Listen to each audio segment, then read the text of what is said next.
میں اس سے کیا کہوں؟ دیوانی لڑکی فضول حماقتوں میں پڑی ہے۔ نہیں، اسی سے متاثر ہونے کی ضرورت نہیں، بلکہ کوثر تو نواب صاحب کی لڑکی ہے، میرے مالک، میرے محسن۔ اسے راستے سے ہٹانا بہت ضروری ہے، لیکن کس طرح؟ بالآخر ایک ترکیب میری سمجھ میں آ گئی۔ دل گوارا نہیں کرتا تھا، لیکن اس کے علاوہ کوئی چارہ بھی نہیں تھا۔ اسی رات میں نے خوبصورت سوٹ پہنا، پرفیوم لگایا، بال سنوارے، اچھی طرح تیار ہوا۔ میرا رخ میریسا کے کیبن کی طرف تھا۔ مسٹر ڈکسن، میں نے کیبن پر آواز لگائی۔ میں جانتا تھا کہ مسٹر ڈکسن اس کیبن میں نہیں ہوں گے، لیکن میرا مقصد کچھ اور تھا۔ میریسا جلدی سے دروازے پر آ گئی۔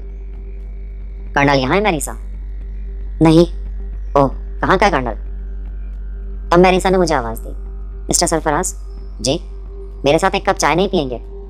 باہر کی فضا بہت خوشگوار ہے مس میریسا، یہاں کیبن میں آپ چائے پلائیں گے؟ اوہ، چلیں ریسٹورنٹ میں چلتے ہیں۔ ہاں، وہاں ٹھیک رہے گا، ایک شرط پر۔ بتائیے۔ آپ اپنا خوبصورت ترین لباس پہنیں گی، خوبصورت سا میک اپ کریں گی اور میرے ساتھ رقص کریں گی۔ بس میں چند منٹ میں تیار ہو کر آتی ہوں۔ میریسا بدحواسی سے اندر دوڑ گئی۔ میں مسکراتا ہوا آگے بڑھ گیا۔ یہی مناسب تھا۔ کوثر کی حفاظت میرا فرض تھا، اور حفاظت کرنے کا جو طریقہ میری سمجھ میں آیا تھا وہ یہی تھا۔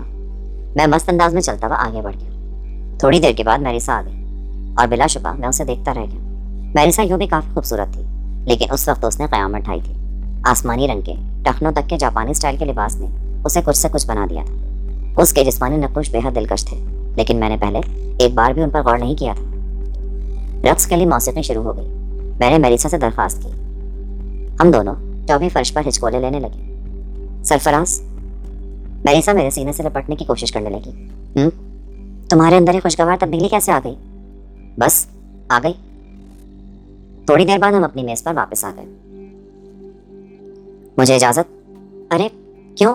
میں تھک گیا ہوں۔ اتنی جلدی؟ ہاں، پھر آؤ، کھلی ہوا میں چل کر کھڑے ہو۔ میریسا جلدی سے بولی۔ لیکن مجھے اب بوریت ہو رہی تھی۔ میرا مقصد پورا نہیں ہوا تھا۔ میری دلی خواہش تھی کہ کوثر ہمیں دیکھ لے، میری طرف سے اس کے دل میں پھر نفرت پیدا ہو جائے، وہ مجھ سے متاثر نہ ہو۔ اسی لیے میں نے یہ کھیل کھیلا تھا۔ میں باہر نکل آیا، لیکن اچانک میں خوش ہو گیا۔ دور سے میں نے کوثر کی جھلک دیکھ لی تھی۔ میں اس کی طرف سے انجان بن گیا، اور پھر میں نے میریسا کے بازو میں بازو ڈالا اور عرشے کی طرف چل پڑا۔ ہماری رفتار سست تھی، شدید خواہش تھی کہ کوثر ہمیں دیکھ لے۔ اچانک ہی میرا موڈ خوشگوار ہو گیا تھا۔ میں بات بات پر قہقہے لگانے لگا۔ اب میں نے احتیاط سے اس سمت دیکھا جہاں کوثر کی جھلک نظر آئی تھی، اور پھر میں نے ایک ٹھنڈی سانس لی۔ کوثر اپنی جگہ ساکت کھڑی تھی۔ یہ حیرت ہے، میں نے سوچا، اور اس کے بعد نفرت شروع ہو گئی۔ ہاں کوثر، تم جو کچھ بھی ہو، مغرور، نکچڑی، بد دماغ، لیکن ایک ایسے شخص کی بیٹی ہوں جو بے حد نفیس انسان ہے، اور میں تمہیں کوئی تکلیف نہیں دینا چاہتا۔ کافی دیر تک میں میریسا کے ساتھ رہا۔ وہ بہت خوش تھی۔ پھر میری واپسی ہوئی۔ میریسا نے دوسرے دن بھی مجھ سے ملاقات کا وعدہ کیا۔ اپنے کیبن کے نزدیک پہنچ کر میریسا نے مجھے اندر آنے کی دعوت دی۔ نہیں میریسا، میں لباس تبدیل کر کے آرام کروں گا۔ تھکن محسوس کر رہے ہو؟ یوں ہی سمجھ لو، میرے ہی کیبن میں آرام کر لو نا سرفراز۔ شکریہ، یہ ممکن نہیں۔ ارے سنو تو سرفراز، تم نے شاید میری بات کا غلط مطلب نکالا ہے۔ ایسی کوئی بات نہیں مس میریسا، اب آپ بھی آرام کریں۔ میں واپس اپنے کیبن میں آ گیا۔ ابھی رات کی ابتدا ہوئی تھی، اسی وقت سے کیبن میں گھسے رہنا عجیب لگ رہا تھا۔ کھانا وغیرہ بھی نہیں کھایا تھا، چنانچہ میں نے لباس تبدیل کیا اور بال وغیرہ درست کر کے باہر نکل آیا، لیکن دروازے پر قدم رکھتے میں ٹھٹک گئے۔ کوثر دروازے کے بالکل قریب کھڑی تھی، اداس، خاموش سی۔ مجھے دیکھ کر وہ سنبھل کے مسکرانے لگی۔ ارے کوثر صاحبہ، آپ؟ ابو بلا رہے ہیں آپ کو؟ ابھی ابھی آئی ہوں میں۔ تو آپ نے دستک کیوں نہیں دی؟ بس دینے ہی والی تھی۔ اچھا آئیے، کیا کر رہے ہیں نواب صاحب؟ شطرنج پھیلائے بیٹھے ہیں، کوثر نے دھیمے لہجے میں کہا۔ میرا تو خیال تھا کہ وہ آتش پا ہو چکی ہوگی۔ تھوڑی دیر بعد ہم نواب صاحب کے کیبن میں داخل ہوئے۔ ارے بھائی اتنی دیر؟ 15 منٹ سے انتظار کر رہا ہوں۔ دیکھو تو کرنل ڈکسن نے میری کیا حالت بنا رکھی ہے۔ بتاؤ اب میں کیا کروں؟ کمال ہے نواب صاحب، یہ پیدل آگے بڑھا دیں، خطرہ ٹل جائے گا۔ میں نے بساط دیکھ کر کہا، اور خود نواب صاحب کا ایک پیدل آگے بڑھا دیا۔ لوگوں کے منہ حیرت سے کھلے کے کھلے رہتے۔ کمال ہے، واقعی کمال ہے، کرنل ڈکسن بولا۔ یہ آدمی ہے یا جادوگر؟ چلو کرنل ڈکسن، اب چلو، ایک ہی پیدل کی چال۔ نواب صاحب بچوں کی طرح خوش ہو گئے۔ صاحبزادے، تم نے نہ صرف نواب کے بچے کو خطرے سے نکال دیا، بلکہ مجھے ایک مصیبت میں پھنسا دیا ہے۔ کرنل ڈکسن نے کہا، شطرنج کا جادوگر ہے یہ۔ میرا تو خیال ہے بھائی یہ بازی ختم کر دی جائے، عجیب صورتحال ہو گئی ہے۔ چلو، تم مصیبت میں پھنس گا تو میں مانے لیتا ہوں، حالانکہ تمہاری شکست ایک قسم ہے یہ۔